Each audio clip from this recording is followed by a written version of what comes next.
إلا بالله العلي العظيم. أعوذ بالله من الشيطان اللعين الرجيم. بسم الله الرحمن الرحيم. الحمد لله الذي لا يبلغ مدحته القائلون ولا يحصي نعماءه العادون ولا يؤدي حقه المجتهدون. الذي نشر الرياح برحمته وبتدى بالصخور ميدان أرضه. ثم الصلاة والسلام وتحية والإكرام على النبي المكي المدني القرشي الهاشمي المنتسب الرسول المصدق والمصطفى الأمجد. اسمه في السماء أحمد وفي الأرض أبي القاسم محمد.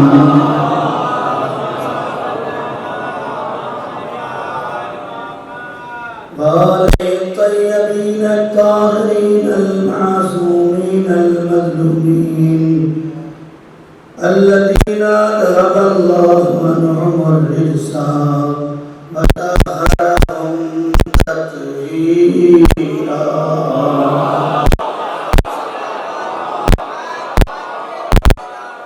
أما بعد فقد قال الله تبارك وتعالى في القرآن المجيد والفرقان الحميد وقوله الحق.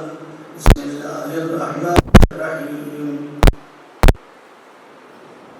من عمل صالحا أنثى وهو مؤمن فلنحيينه حياة طيبة ولنجزينهم بأحسن ما كانوا يعملون. صلوات الله.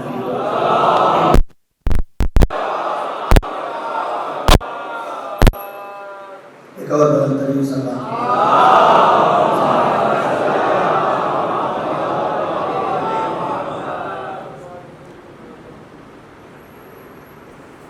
معزز سامعین کرام اور بزرگان محترم اور میرے جوان دوستوں، عشر محرم کی 5ویں مجلس جس کا عنوان محبت اہل بیت اور پاکیزہ زندگی، گفتگو مستقل آپ کے ذہن میں عالم میں پہنچ رہی ہے کہ انسان لاکھ محبت کو کم کرتا چلا جائے، یہ کمال نہیں ہے کہ ہم کی محبت کا دم بھریں، اس لیے کہ اللہ نے انہیں ایسا بنایا ہی ہے کہ جو قریب جائے گا وہ محبت کرنے لگے گا. اللہ نے انہیں بنایا ہی ایسا ہے کہ جو قریب ہوتا چلا جائے گا، اس لیے کہ پیاسا دریا کے کنارے سے سیراب نہیں ہو سکتا. پیاس بجھانے کے لیے دریا سے کچھ اپنے اندر لینا پڑے گا. تو ان کی محبتوں کو زبانی دعویٰ بنانے سے نجات حاصل نہیں ہوگی. ایسا نہ ہو کہ جس طرح سے کربلا میں امام حسین علیہ السلام نے کہا کہ ان کی نمازیں مت دیکھو، ان کے روزے مت دیکھو، ان کے وجود پہ نظر مت کرو، دین ان کا لقے لسانی ہے، ابھی دین ان کے گلے سے نیچے نہیں اترا.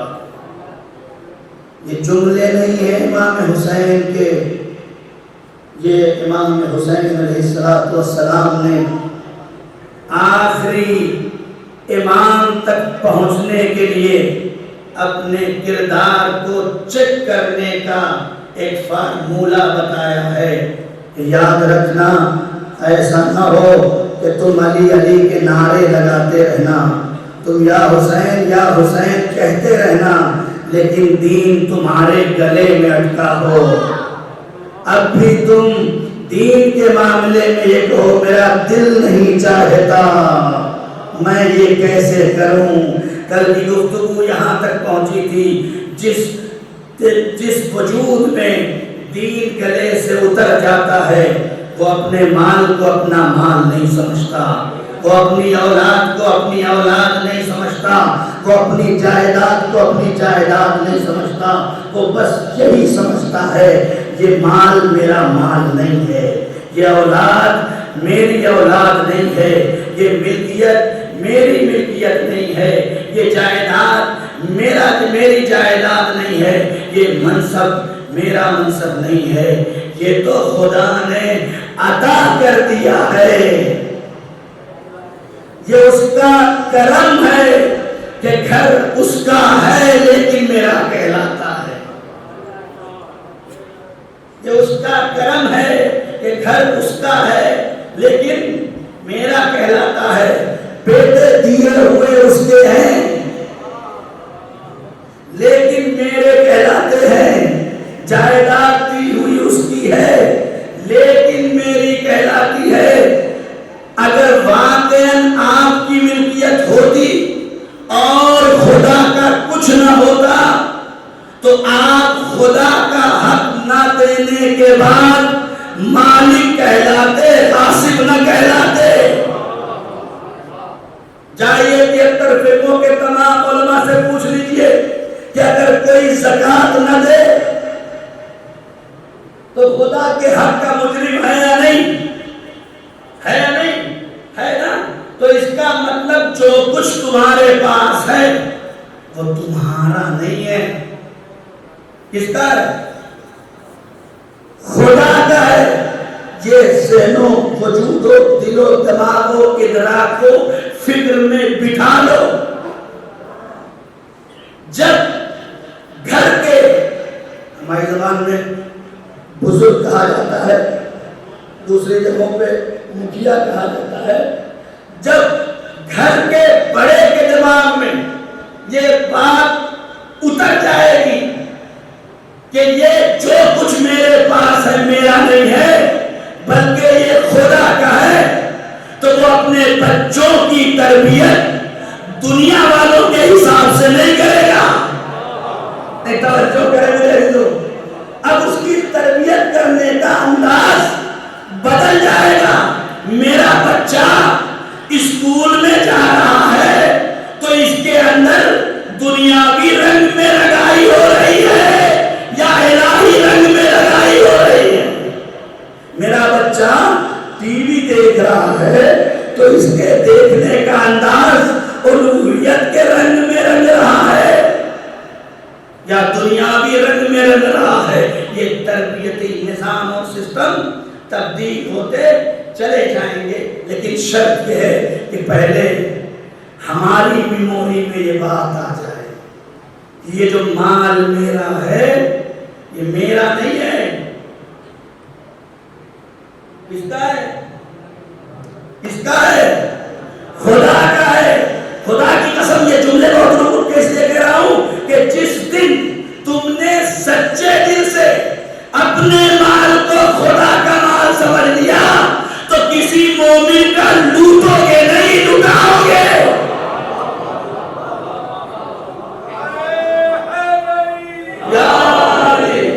اگر واقعی سچے دل سے اس بات کو تسلیم کر دیا کہ یہ مال میرا نہیں ہے تو اپنے مال سے کسی کو نقصان نہیں پہنچاؤ گے، فائدہ پہنچاؤ گے، اس لیے کہ جو چیز خدا سے منسوب ہوتی ہے وہ نقصان نہیں پہنچاتی، فائدہ پہنچاتی ہے۔ سلام کرنے محمد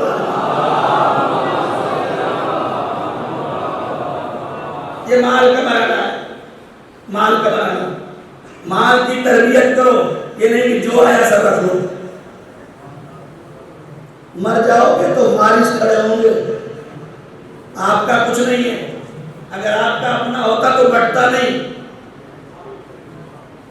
اب آپ کیا سن رہے ہیں مجھے نہیں پتا بھائی. اگر آپ کی اپنی ملکیت ہے تو کوئی بانٹ کے دکھائے. نہیں بٹ سکتا آپ کا اپنا مال.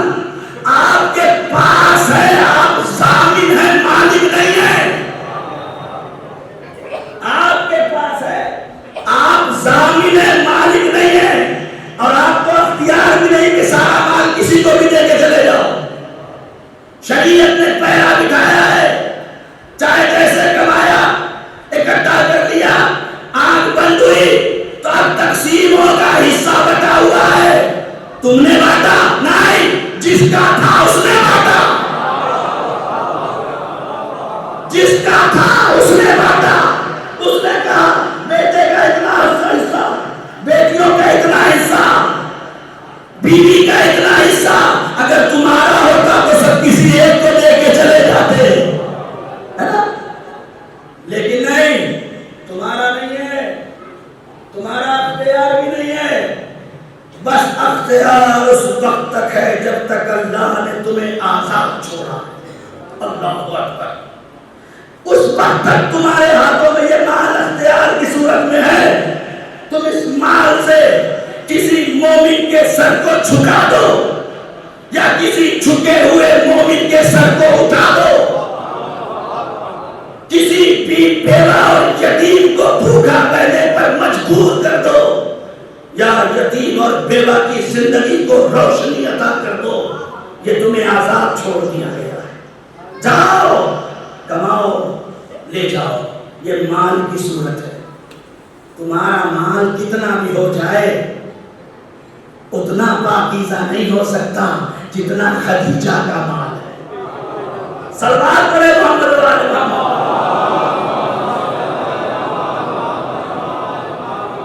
بس بہت جلدی جلدی باتوں کو, چونکہ یہ باتیں خدا کی قسم ممبر سے بیان نہیں کی جا پاتی ہیں. وقت ہی نہیں ہوتا ہے کہ ایسی باتوں کو ذہنوں تک جوانوں کے پہنچایا جائے کہ یہ مال تمہارا نہیں ہے بلکہ یہ مال ضمانت ہے. اور ضمانت کا کام کیا ہوتا ہے؟ میں کہوں کہ بھائی یہ 1 لاکھ روپے میں آپ کو دیتا ہوں, آپ اپنے پاس رکھے رہیے, جہاں کسی کو فائدہ پہنچانا ہو وہاں لگا دینا. اگر یہ شرط رکھی تو بڑی اچھی بات ہے. تو میں اس لیے کہہ رہا ہوں کہ اللہ کا کوئی کام حکمت سے خالی نہیں ہوتا, ہے نا. تو خدا اگر مولانا عمار جیسا انسان مال دیتا ہے ضمانت پہ تو یقین رکھتا ہے جیسے دیا ہے ویسے ہی واپس آ جائے. اگر اس میں تم نے خیانت کر دی تو شریعت اپنے تقاضوں کو پورا کرے گی. توجہ ہے نا. تو یہ مال کس کے لیے ہے آپ کے پاس؟ ضمانت کے طور پر. تو پہلا مرحلہ ہے مال کا. آپ کتنا بھی مال کما لیں خدیجہ نہیں بن سکتے. کتنا بھی کما لیں, خدا کی قسم تاریخ میں ہم نے کسی عورت کو اتنا مالدار دیکھا ہی نہیں جتنا کائنات میں خدیجہ کے پاس تھا.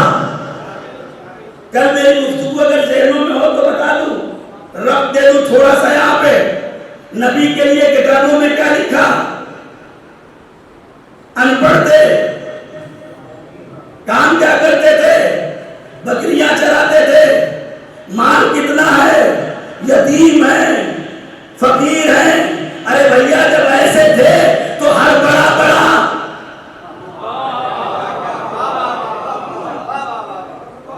اکابرین مکہ اپنی بیٹیوں کی فہرست لے کے نبی کے سامنے جو کھڑے تھے,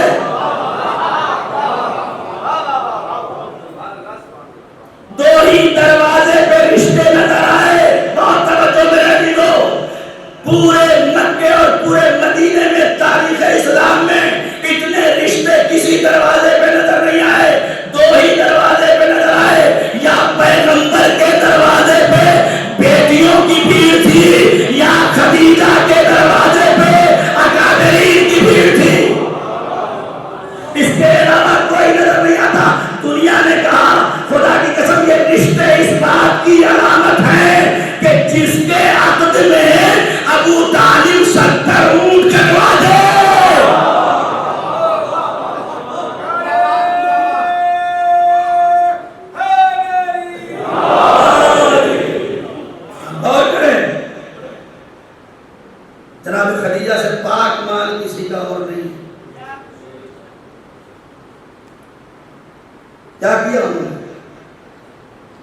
مالک تھی؟ نہیں، ضامن تھی، ضامن، مالک نہیں تھی۔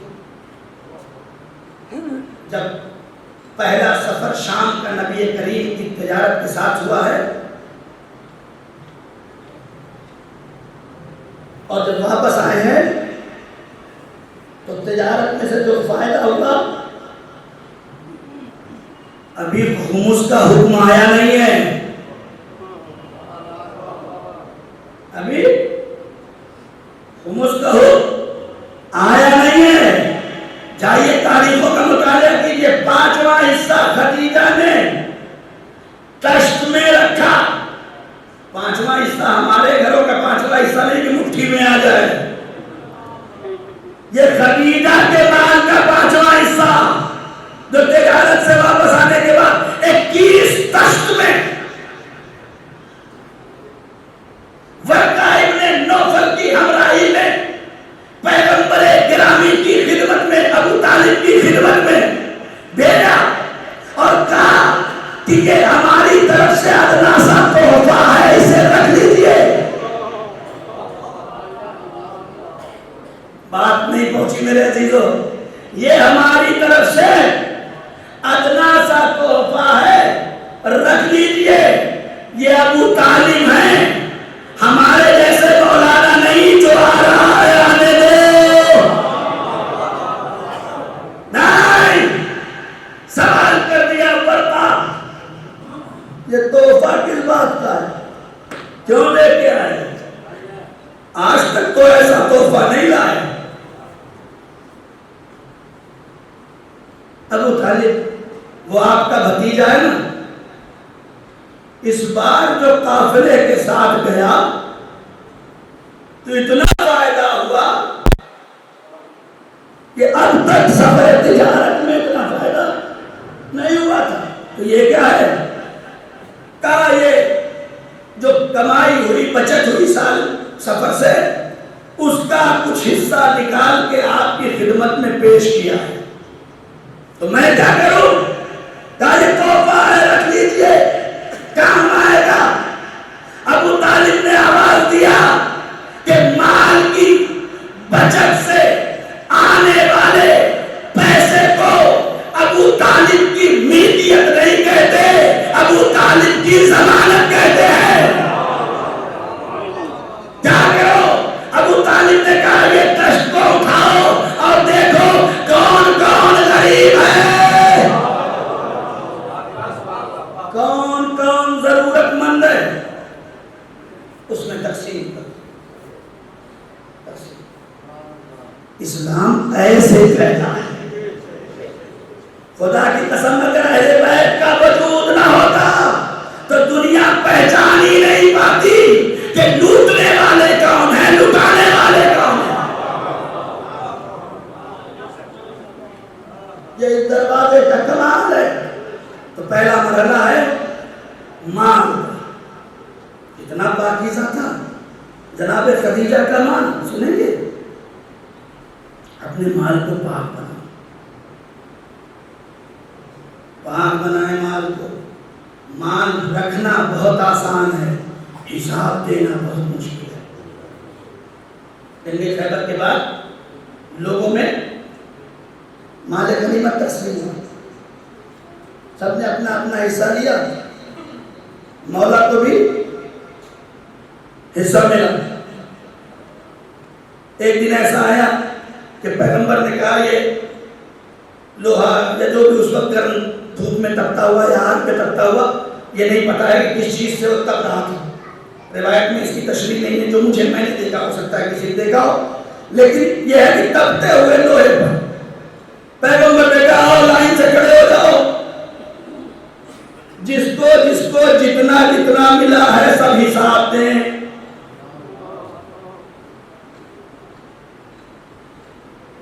اگر آج وقت کا امام آ جائے اور آنے کے بعد اس مجمع سے کہے کہ جس کو جتنا ملا ہے حساب دو، ہماری کیا حالت ہوگی؟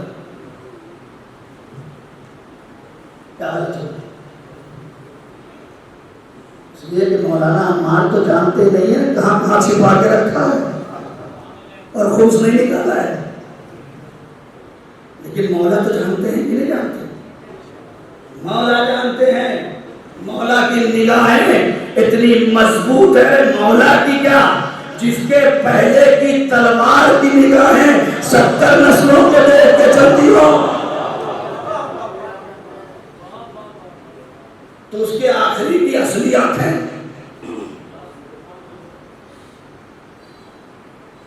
دیکھا ہے نا، جب CBI ریٹ پڑتی ہے صلوات پڑھے محمد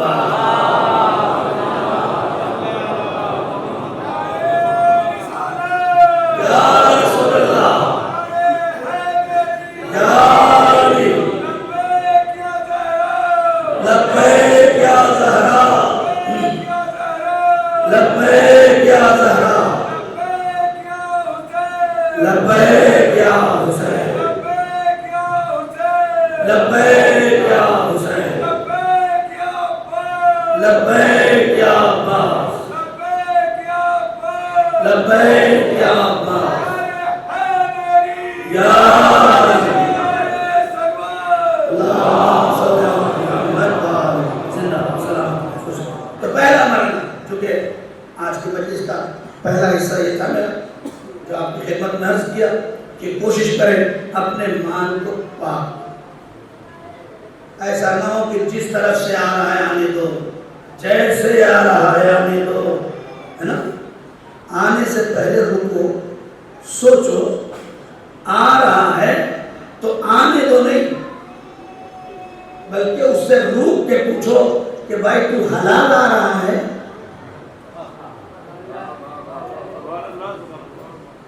میرے پاس اگر حلال ہے تو آ جا، اس لیے کہ میرے پاس جو کچھ بھی چیزیں ہیں سب پاک ہیں۔ ہم نے اللہ کو مانا، اللہ کے بعد رسول اللہ کو مانا، کتاب کو مانا، کعبے کو مانا، اہل بیت کو مانا، ان میں سے کوئی ایسے نہیں ہے جو نجس ہو، سب پاک۔ تو دنیا میں جو چیزیں اپنے قریب کریے، اسی لیے رشتے کے لیے بھی ہے کہ گھور پہ پڑی ہوئی، گھور پہ اگی ہوئی گھاس سے کبھی رشتہ مت کرنا۔ کیوں؟ اس لیے کہ تم پاک ہو، گھر میں نجاست نہ آئے۔ کیوں روک رہا ہوں اتنا، کیوں اتنا آپ سے کہہ رہا ہوں؟ مجھے کیا ضرورت کہ میں آ کے منبر سے کہوں کہ اپنے مال کو پاک کرو، اپنے رشتوں کو پاک کرو، اس لیے کہ تمہیں صرف کھانا نہیں ہے، نہیں، تمہاری زندگی کا مقصد یہ نہیں ہے کہ تم کماؤ اور کھا لو، نہیں، تمہیں اللہ نے تولید نسل کے لیے اس دنیا میں بھیجا ہے اور رشتہ ازدواج میں منسلک کیا ہے تاکہ تم جب مال پاک ہو، فکر پاک ہو، بیوی پاک ہو، تو پیدا ہونے والا بچہ جو ہوگا اس کی نظریں پاک ہوں گی، اس کی زبان پاک ہوگی، اس کی فکر پاک ہوگی۔ صلوات پڑھتے محمد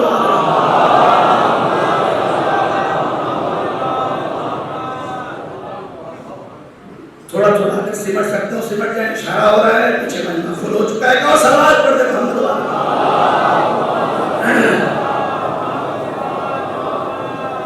دیکھیے کل 14 میں نے جملہ کہا کہ صلوات تعداد کے حساب سے مت پڑھا کیجیے، استعداد کے حساب سے پڑھا کیجیے۔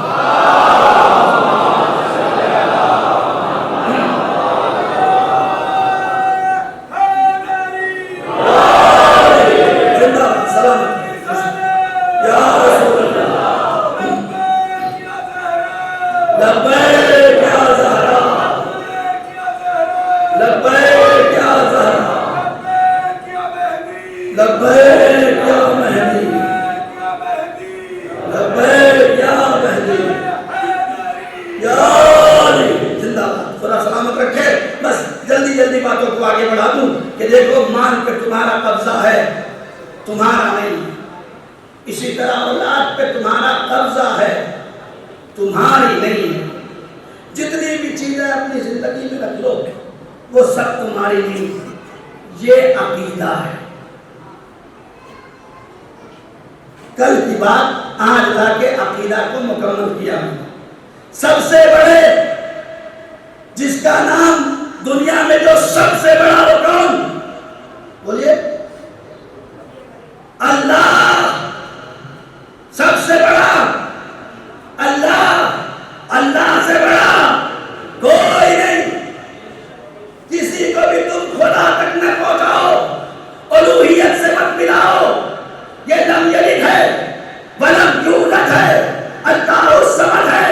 اس کے مقابلے میں اگر کسی کو کھڑا کرو گے تو اس کا کچھ نہیں ہوگا. تم پہچان لیے جاؤ گے. اسی طرح سے اللہ کے عقیدے کے بعد, اللہ کے بعد دنیا میں سب سے بڑا کون؟ نبی. نبی سے بڑا کوئی نہیں. کوئی کتنا بھی بڑا بن جائے میرے نبی سے بڑا نہیں ہو سکتا. جو بھی نبی کے مقابلے میں کسی کو لائے, جو بھی نبی کے مقابلے میں کسی کو لائے, میرے نبی کی رسالت میں حرف نہیں آتا, اس کی حقیقت کا اندازہ ہو. ایک بہترین سوال پڑے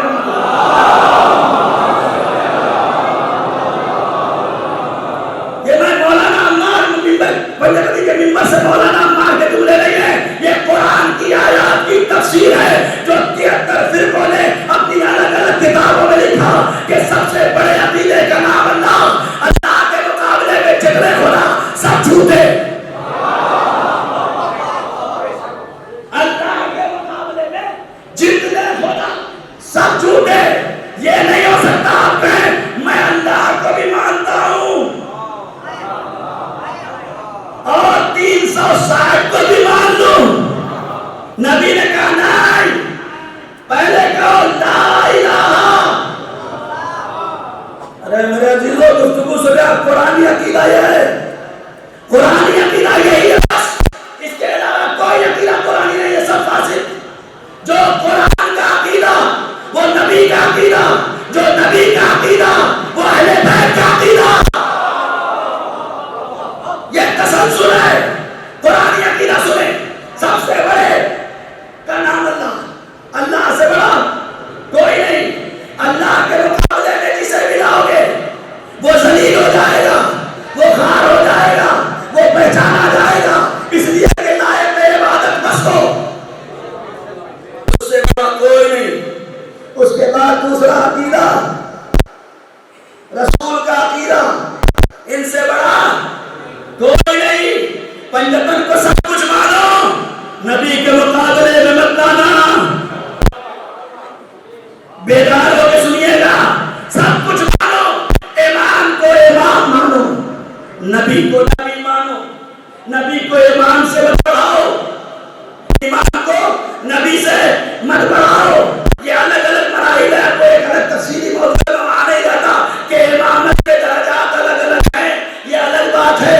اللہ نے ابراہیم کو بھی کہا, جناب ابراہیم علیہ السلام, انی جاعل کا للناس اماما, میں تمہیں لوگوں کا امام بناتا ہوں. ہم سے کہا جاتا تمہارا کو امام مانتے ہو, ابراہیم کو نہیں مانتے.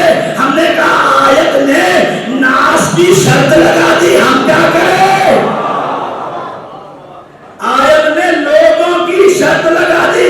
جو لوگوں کا امام ہے وہ ہے ابراہیم خلیل خدا, لیکن ہم جسے امام مانتے ہیں وہ خالی لوگوں کا امام نہیں, انسانوں کا امام, حیوانوں کا امام, جناتوں کا امام. دلیل ہے مولانا. میں نے کہا بالکل. ارے شیر پنجرے سے چھوڑا گیا, بھوکے شیر پنجرے سے چھوڑے گئے, اور جب قریب آئے تو امام کے کلمے چاٹ کے بتایا ہم حیوان صحیح لیکن امام کو پہچانتے ہیں.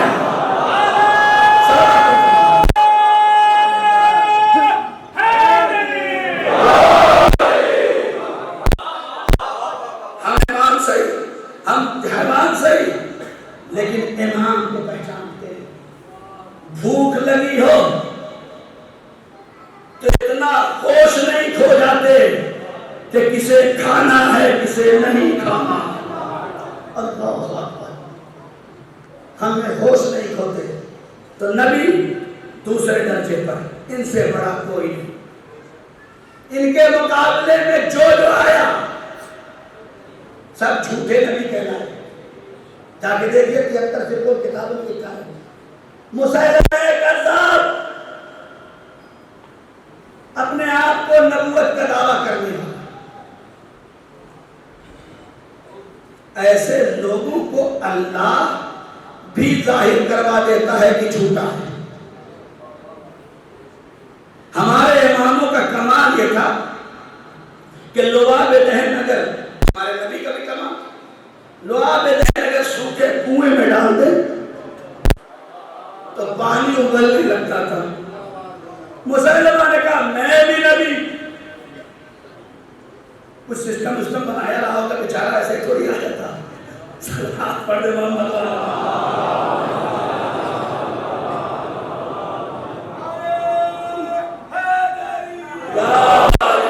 نا بھائی. جب کوئی کچھ ہوتا نہیں ہے اور ہونے کی کوشش کرتا ہے تو پتہ نہیں کتنی کھیلتا ہے. اللہ نہ ہو, خدا بنا بیٹھا ہو تو فرعون بن جاتا ہے. نبی نہ ہو, نبی بننے کی کوشش کرے تو مسیلمہ بن جاتا ہے. کیا کیا کہا میں بھی لعاب دہن ڈالوں گا اور یہ جو کنواں ہے پانی ابلنے لگے گا. پمپنگ سیٹ پہ لگا رکھا ہوگا, سوچا تھا ابل جائے گا, لیکن اسے کیا پتا نبی بنتا نہیں ہے. نبی بنتا نہیں ہے, نبی بنایا جاتا ہے. پورے بندے کو اکٹھا کر لیا, اشارہ بھی کر لیا کہ جیسے ہی میں تھوک ڈالوں, میں تو لعاب بھی نہیں کہتا اس کو, جو نبی کے مقابلے میں اس کے دہن سے نکلنے والا تھوک ہی ہے, لعاب نہیں ہو سکتا. صلوات پڑھے محمد ہے نا. غور کریں, اس نے کہا جیسے ہی میں اپنا تھوک ڈالوں ابھی دیکھنا پانی ابلنے لگے گا. سارے لوگ کنویں میں دیکھنے لگے, ادھر تھوک گیا, ادھر پانی اوپر آنے کے بجائے نیچے جانے لگا. نبوت کی پول کھل گئی. نہیں میرے دلوں پاس شاید نہیں پہنچی آپ تک. اگر جھوٹے کسی نہ ہونے والے کو ہونا ہوتا ہے تو وہ اعلان تو کر دیتا ہے کہ میں یہ ہوں, لیکن جب وقت پڑتا ہے تو وہ کام نہیں ہو پاتا. آواز دیتا ہے اے علی آؤ ہماری عزت بچا لو, اے علی آؤ ہماری عزت بچا لو. لولا صلوات پڑھ دے محمد.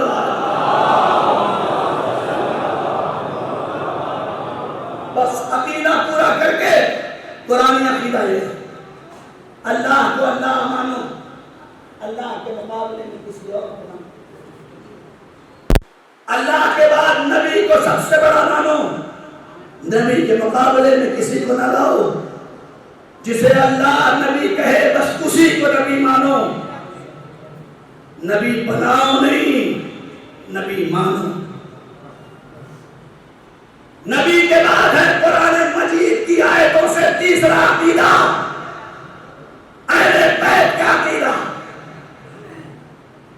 انما اعوذ باللہ من الشیطان الرجیم انما یرید اللہ لیذھب عنکم الرجس اہل البیت. قرآن کے جملے ہیں, ہم لوگ اہل بیت ایسے ہی نہیں کہتے. قرآن نہیں ہے اہل بیت کا. تیسرا عقیدہ اہل بیت کا عقیدہ, اسے مانو. اگر اسے نہیں مانا تو سب بیکار.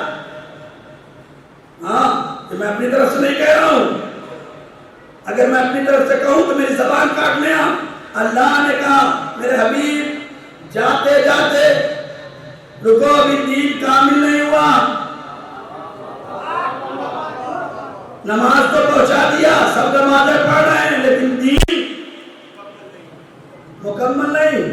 روزے رکھوا دیے, سب رکھ رہے ہیں, لیکن دین مکمل نہیں.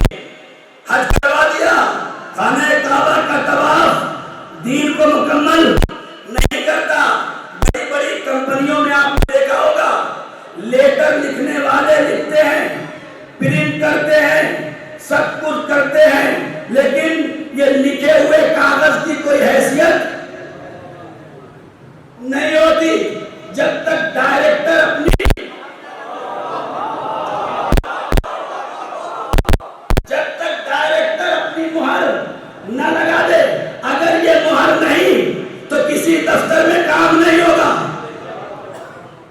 کسی افسر کے پاس ارے جملے بدل دوں اگر بغیر مہر کے لے کے گئے تو ہو سکتا ہے موڑ کے منہ پہ پھیر دے کہ یہ جھوٹا اور نقلی نامہ ہے، اصلی نامہ نہیں ہے۔ مہر کے دیکھ کر اس سطروں کی حیثیت بڑھتی ہے۔ اگر یہ مہر ہوتی ہے تو سب سچا، سب صحیح، سب ماننے کے قابل، لیکن اگر یہی مہر نہ ہو تو چاہے جتنا بڑا کھرالی ڈالو قبول نہیں ہوگا۔ اللہ نے کہا اسی لیے میں نے غدیر کو پہلے نہیں رکھا، میں نے آخر میں رکھا تاکہ نمازوں پہ سند لگ جائے، روزوں پہ سند لگ جائے، حج پہ سند لگ جائے، زکاتوں پہ سند لگ جائے، خمس پہ سند لگ جائے، ہر ایک پر مہرے ولایت علی ابن ابی طالب علیہ السلام ہو۔ اللہم صلی علی محمد وعلی محمد۔ یہ عقیدہ مولانا عمار کا نہیں، یہ نبی کا عقیدہ ہے جو پیش کر رہا ہوں۔ میں اپنی طرف سے نہیں کہتا اگر نماز علی کی ولایت کے بغیر ہے تو بیکار، یہ میں نے نہیں کہا، یہ اسی نے کہا جس نے نماز دی ہے۔ یا علی یا علی یا علی، اگر کوئی انسان ہر دن روزہ رکھے، ہر ایک کے کتاب میں مل جائے نبی کا جملہ، یا علی اگر کوئی انسان ہر دن روزہ رکھے، پوری رات عبادت کرے، کوہ صفا اور مروہ کی صحیح پہ صحیح کرتا چلا جائے، کوہ احد کے برابر ارے خیرات کر دے، سب کچھ کر لے یا علی، لیکن اگر تیری ولایت نہیں،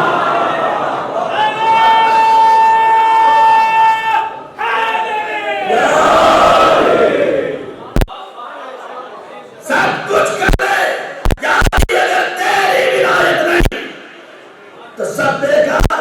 ہم سے کیا کہتے ہو؟ یہ تو ہمارے لیے نبی نے وہی پہنچایا جو خدا نے نبی سے کہا تھا، یہ تو خدا ہی نے کہا ہے اے میرے پیغمبر نمازیں پہنچا دی، روزہ پہنچا دیا، حج پہنچا دیا، اے میرے حبیب نماز پہنچا دو، اے میرے طہا روزہ پہنچا دو، اے میرے والشمس زکات پہنچا دو۔ جب یہ پہنچانے کی بات تھی تو اللہ حبیب کو طہا، یاسین، مزمل، مدثر کہہ رہا تھا، لیکن جب دین کی استکمال کا مرحلہ آیا تو اب نبی کو ان کے منصب سے پکارا، یا ایھا الرسول بلغ، اے میرے رسول پہنچا دو۔ یہی پہ اگر آیت ختم ہو جاتی تو بات ختم ہو جاتی، آگے آئے پڑھی، اگر اسے نہیں پہنچایا تو کچھ نہیں پہنچایا، اگر اسے نہیں پہنچایا تو کچھ بھی نہیں پہنچایا۔ وہ تو نبی نے لفافے میں رکھ کے ہمیں دے دیا، جو لہجہ اللہ نے منصب تھا نا، ذمہ داری تھی نبی کی، اگر نبی نہ پہنچاتے تو مشکل تھا۔ نہیں توجہ کرے، اگر نبی اس بات کو امت مسلمہ تک نہ پہنچاتے تو رسالت ختم ہو جاتی، اس لیے کہ خدا کی ذمہ داری تھی علی کی ولایت نبی تک پہنچانا۔ بہت توجہ، خدا کی ذمہ داری تھی علی کی ولایت نبی تک پہنچانا، نبی کی ذمہ داری تھی علی کی ولایت امت تک پہنچانا۔ صلوات پڑھ دے محمد۔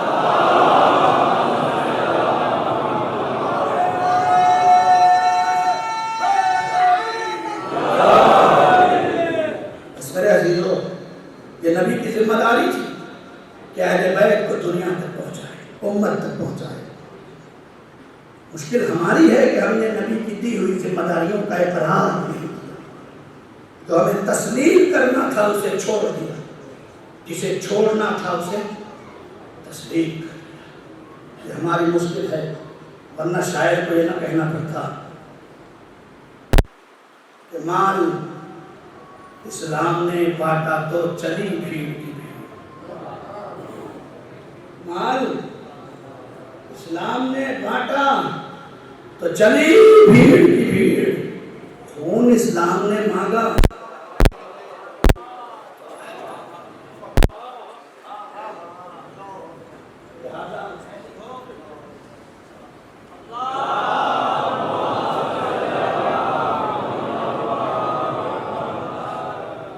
اگر بات حسینی ہو تو اس شعر کو اپنے گلے میں تعویذ پہن لو کہ ماں اسلام نے بانٹا، چلی بھیڑ کی بھیڑ، خون اسلام نے مانگا تو بیعت کرنے دے. اگر حسینی ہے تو دینے کا جذبہ رکھو،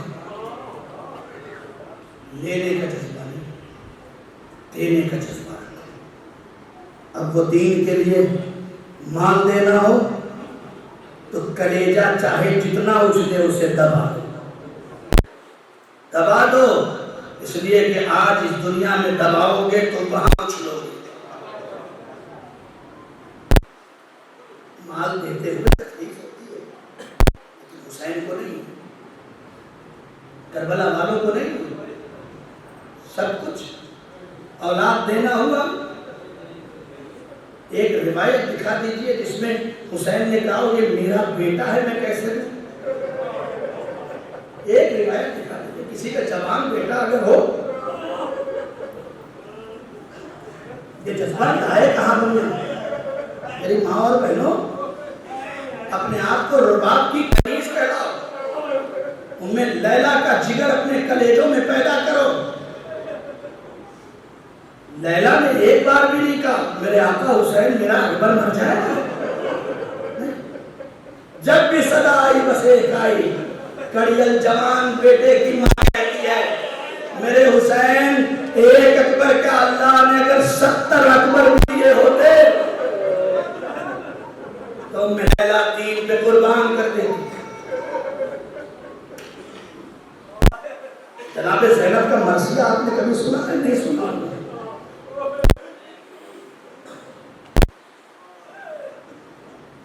خدا کی قسم 5 محرم آ گئی، آدھا محرم گزر سال بھر اس انتظار میں رہے محرم آ جائے، محرم آ جائے، محرم آ جائے. اے شہزادی 5 محرم گزر گئے، آدھا محرم ہم سے گزر گیا. بی بی بس ایک دعا کر کے مسائل شروع کرتا ہوں. بی بی یہ بڑے محنتی ہیں، ان عزاداروں نے اپنا سب کچھ چھوڑ کے آپ کی عزاداری میں شریک ہونے کا عہد کیا ہے. بی بی ہم خاطی انسان ہیں، ہم گناہگار ہیں، ہم سے کسی مومن کے بارے میں غلطی ہی سے کچھ نہ کچھ خطا ہو جاتی ہے. کسی عزادار کے بارے میں جملہ نکل جاتا ہے، کسی مجلس کرانے والے کے بارے میں فکریں بدل جاتی ہے. بی بی آپ ہمیں معاف کر دیجئے گا.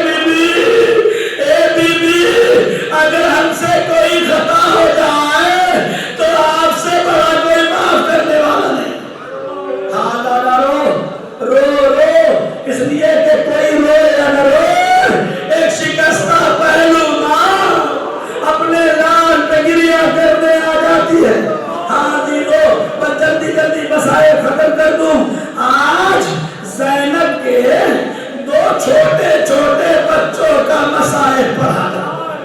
دنیا ایک کا نام اور رکھتی ہے، ایک کا نام محمد جانتی ہے. میری ماں اور بہنوں عہد کرو جناب زینب کی کنیزی کا. خدا ایسا جگر پیدا کر دے کہ اپنے بچوں کو بھی دین کی راہ میں ایسا پروان چڑھائے کہ دنیا کہے ہاں یہ حسینی عزادار ہے. جناب زینب رات کی تاریکی میں خیمے میں بیٹھی محمد کے بالوں میں کنگھی کرتی، کبھی ان کے سر کو سہلاتی. میرے بیٹا ہوشیار رہنا، تمہارے بابا نہیں ہیں، جعفر آئے نہیں ہے، میرے بچوں تم ہی آئے ہو. اپنی ماں پہ شیر کی لاج رکھ لینا میرے بچوں. اے میری مادر گرامی کرنا کیا ہے؟ کہا تیرا صدر بہت پیاسا ہے.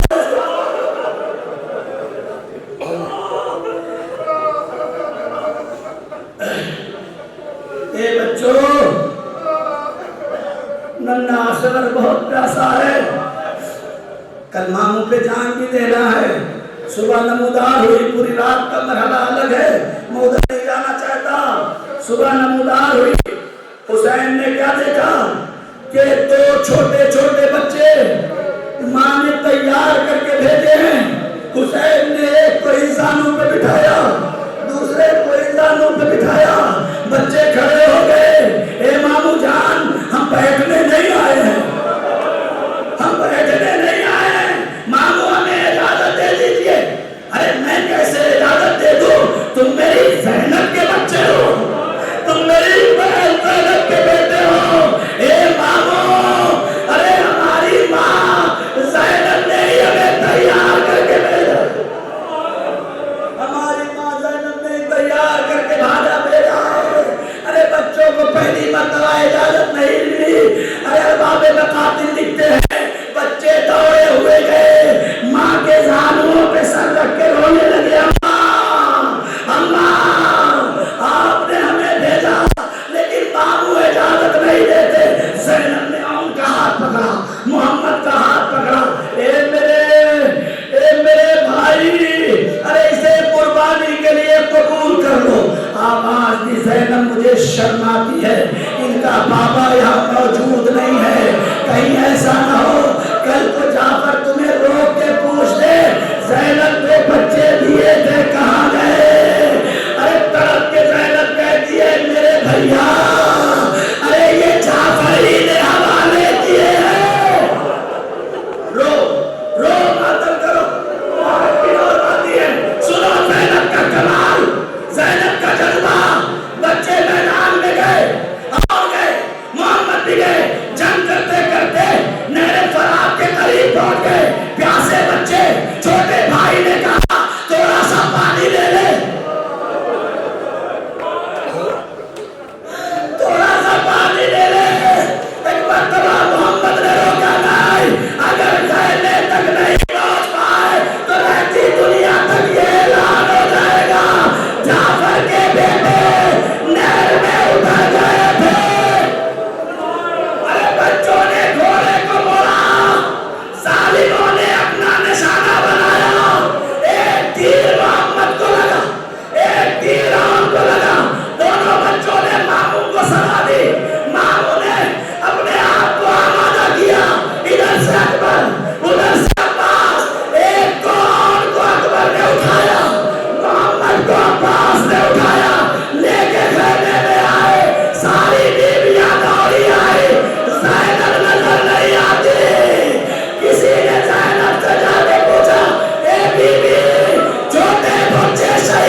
انا للہ و انا الیہ راجعون جزاک بقضائہ و تسلیما ربنا تقبل منا انک